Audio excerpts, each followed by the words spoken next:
The Richter scale is a numerical scale displaying the magnitude of an earthquake on the basis of seismograph oscillations. More destructive earthquakes have magnitudes ranging between 5.5 and 5.9. The scale is logarithmic, and the difference of 1 represents an approximate 30-fold difference in magnitude. So today I'm going to talk about the real-world applications of the Richter scale. Seismologists use it for multiple different things throughout the world. Generally, it's for measuring earthquakes, which are far more common than one would think.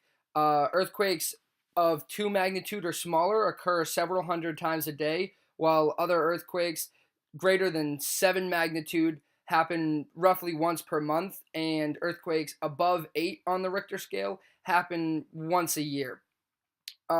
Aside from their use measuring earthquakes, the United States has been using it to monitor North Korea's nuclear advancements. Recently, they tested their hydrogen bomb, and it measured on the Richter scale at a 6.2 according to the U.S. geological source. So that's just another way that the world is using the Richter scale aside from earthquakes.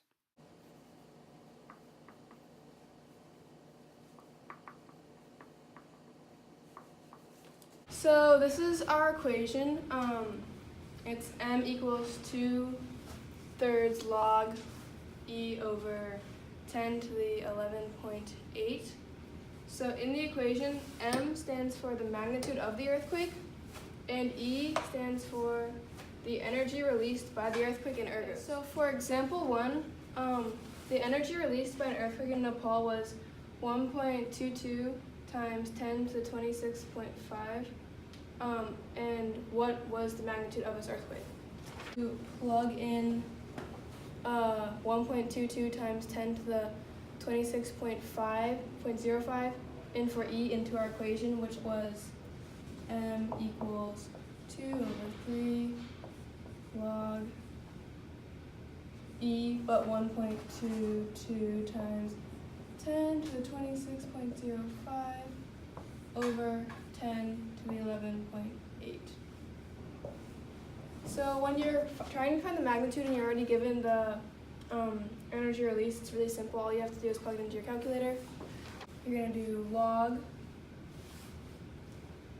1.22 times 10 to the 26.05 divided by 10 to the 11.8 times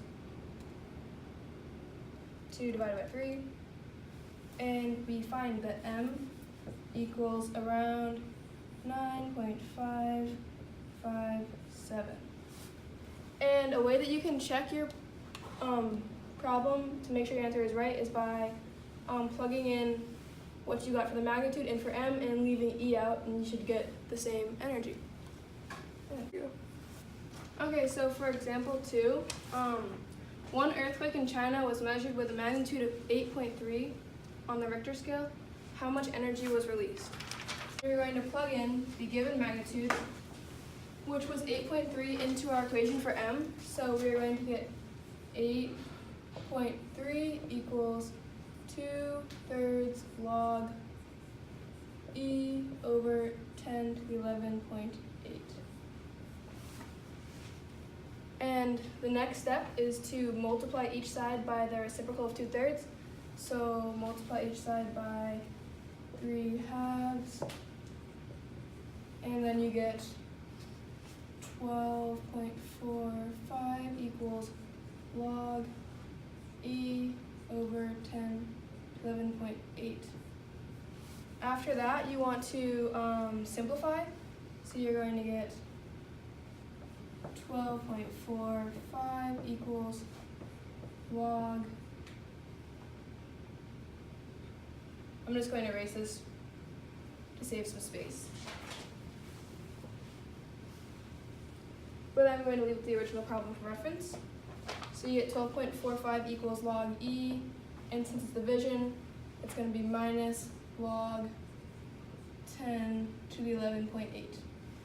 And after that, you are going to be using the inverse property of logarithms and exponents to get rid of this. Then you're going to have 12.45 equals log E minus 11.8, and then you're going to add 11.8 to both sides. And once again, I'm going to erase this for since there's a lack of space. And after you subtract 11.8 or add 11.8 to both sides, you get 24.25 equals log E. And to get rid of the log, we're going to make this an exponent and put it times 10. So it's going to equal 10 to 24.25 equals E. And then to find out what the energy is, we're just going to do 10 to the 24.25 power. So then we get 1.778 times 10 to the 24.25 equals the energy released by the earthquake in Ergos. And to check your answer, you can just plug in what you got for E into the equation and not have the magnitude, and then you should get around the same magnitude roughly. Thank you. In 1935, Charles Richter developed the Richter scale. It is based off a seismogram. It is a logarithmic scale with a base of 10. The largest recorded earthquake ever happened in Chile in the 60s. It was a 9.5 and it killed almost 2,000 people.